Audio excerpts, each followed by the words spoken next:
First, to use SQLite in processing, you need to download the file from this link. If you go to this link, you can see the latest version of the SQLite JDBC library.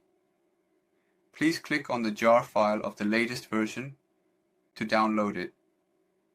In my case, I downloaded it like this. And this is the sketch we always work on.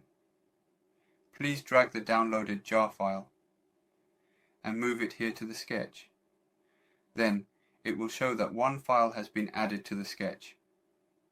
Now, the jar file has been added here. Now you can enter the code again. First, since we won't be saving it as a CSV, I'll delete all the files related to CSV. I'll remove the print writer and keep deleting.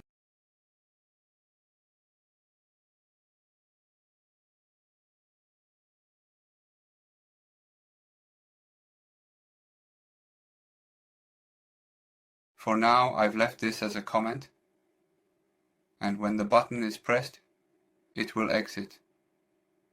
I've organized it this way. To use SQLite, I need to import a few libraries first.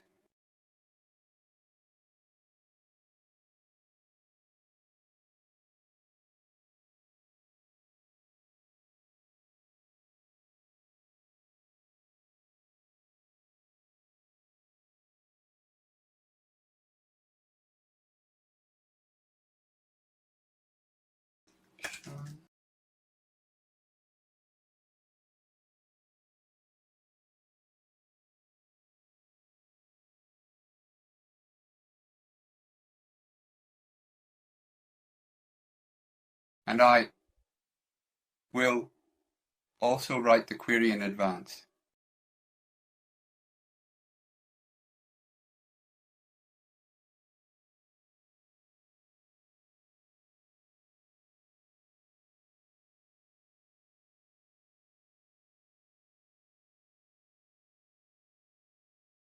This is the code that creates a table when there is no database named PM2008 inside the database.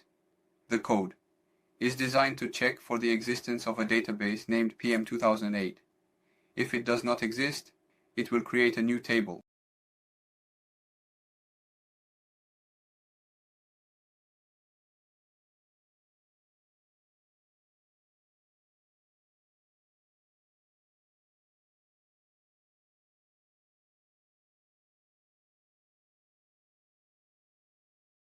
Here, I have set the ID to be automatically used as an index, and the creation date is set to automatically input the time when the corresponding sensor data is entered.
So, as I mentioned earlier, we now have an app that automatically increments the ID and inputs the date. As you can see, we have a total of 12 properties, and we have specified the fields for each of these 12 in the queries.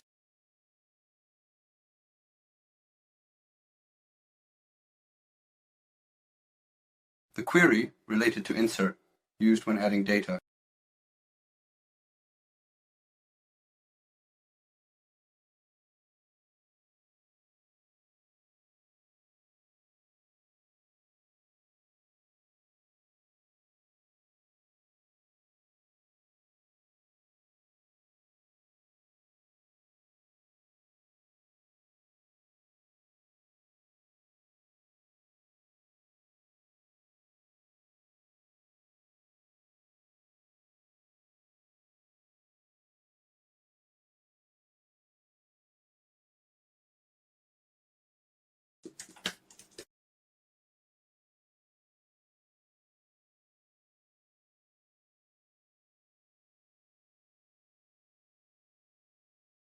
When inserting data into the system, as I mentioned earlier, the fields for ID and createdAt are automatically filled in by the database system.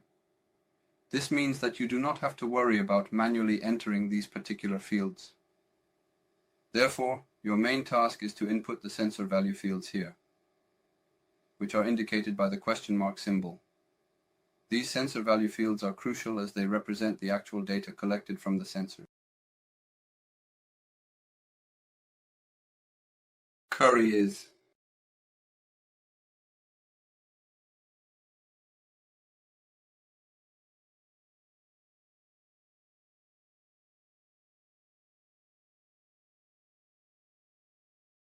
I am fully prepared and ready to proceed now, and the next step in our process is that I will create a function specifically related to establishing and managing the connection.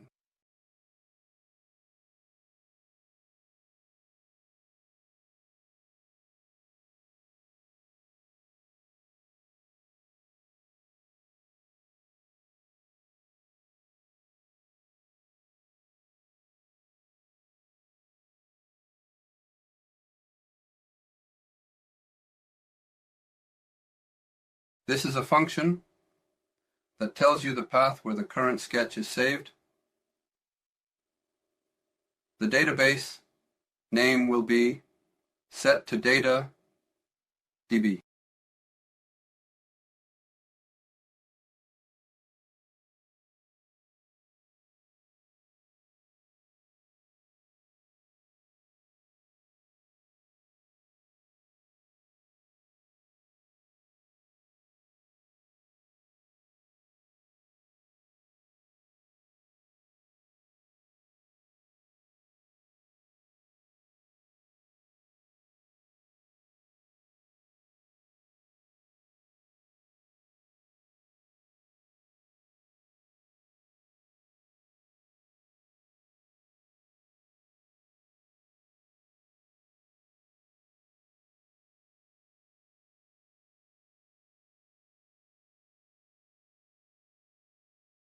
The reason I specifically created this separate function to connect is so that the database can be created at the very beginning, is because it is used here and also later.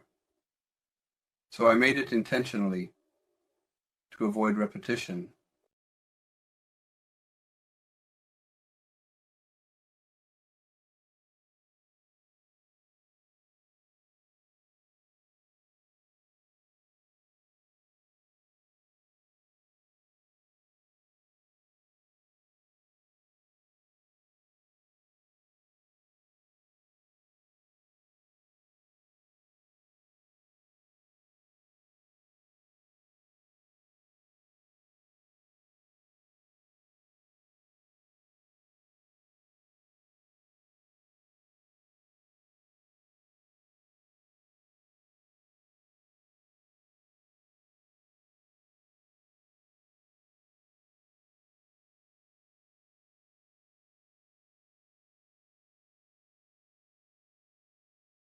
At the start of the programming sketch, I set it up to create a database file, if it does not exist. and to call a query to create a table if there is no table. The next part was actually about passing the data and processing it, which was handled in this for loop. In this for loop, which is a common construct in programming used to iterate over elements, I initially placed question marks as placeholders in the SQL query. These placeholders indicate where actual data values will be inserted later. By using a prepared statement, which allows for parameterized queries, I can securely and efficiently insert specific field values into these positions. This method enhances security by preventing SQL injection attacks and improves query performance. Prepared statements are beneficial when executing the same query multiple times with different data, as they optimize the execution plan. For example, if updating user email addresses in a database, a prepared statement can execute the update query multiple times with different emails without recompiling the query each time. This ensures data is inserted accurately and efficiently, maintaining database integrity and performance.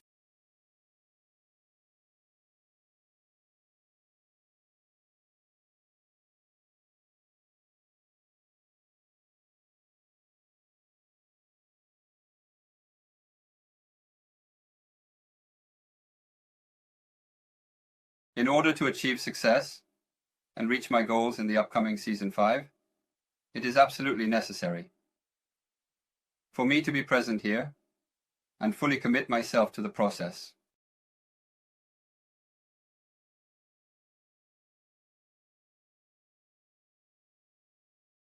Since this starts from 1s instead of 0, which is a common practice in programming, we need to do I plus 1. This adjustment is crucial for accuracy, just like we did last time. We must adjust I, data, position, and highlight, shift accordingly. In scenarios like iterating over arrays or lists, starting from 1 can be beneficial for specific indexing situations, ensuring each element is accessed and manipulated correctly.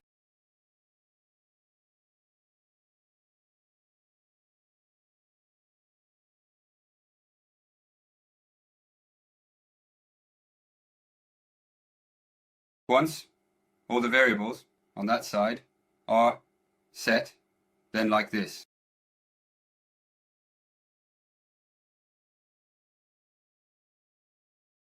So the code is now fully complete. I have removed all of the CSV related code and incorporated the SQLite related code.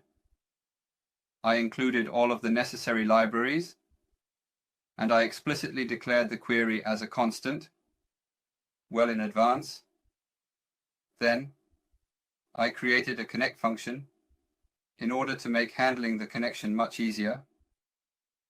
When we actually start at the beginning, I made sure to call the create table query at least one time to establish the database and the table. After thoroughly parsing everything, I set up the prepared statement, adding values for each and every field, and then I will execute the statement to verify if it shows edit. It's showing edit now, which means the data is being saved accurately and correctly in the database system. As always, if I press down on any key on the keyboard, it will exit. And now, if you click here on the sketch folder, the folder where this sketch is saved will open. So, here the database is saved. And in the case of Windows or Mac, there is an SQLite browser. By using this, you can simply and easily open the SQLite database like this and efficiently. The current time is automatically entered, and it has been saved in the order it was received, with values visible in each field. The reason I explained the use of the SQLite database instead of CSV is that a database is more useful for data analysis or other purposes later on, which is why I am emphasizing the advantages of using SQLite. This time, I explained how to store data in an SQLite database instead of a CSV. I will see you again in another Arduino related lecture. Then I will meet you next time.